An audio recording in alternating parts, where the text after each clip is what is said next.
I had a wonderful experience here. I was surrounded by some really great professors. I also had the chance to start an environmental law society. I started an environmental law digest. So it was a place that gave me free rein to do whatever I wanted to do.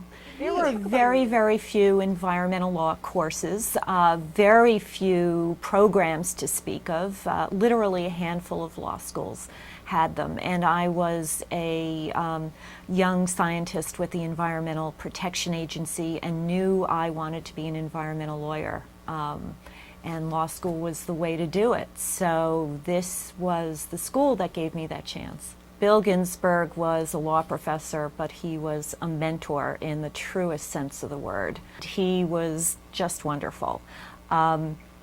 He was one of the main reasons why I came to Hofstra, and 25 years later, I have no regrets.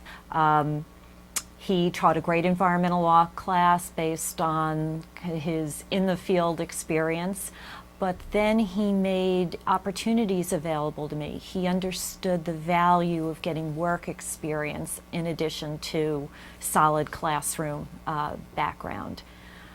He actually made an externship available to me at the Natural Resources Defense Council, which you may know it was then and it is now one of the premier environmental not-for-profits. NRDC folks were at the forefront then and now of using law and science together to really have an impact.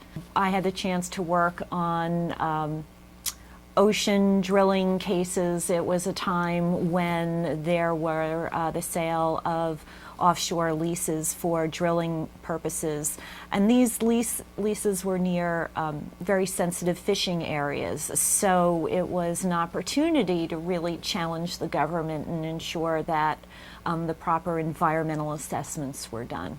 Bill showed me that environmental law can be done in many different ways. I have spent time with the Environmental Protection Agency. I've spent time with a major corporation running their environmental health and safety program. I've spent time with not-for-profits and in private law firms. All of those situations have been quite different, but the theme is that practicing environmental law, and that's what I came here to do.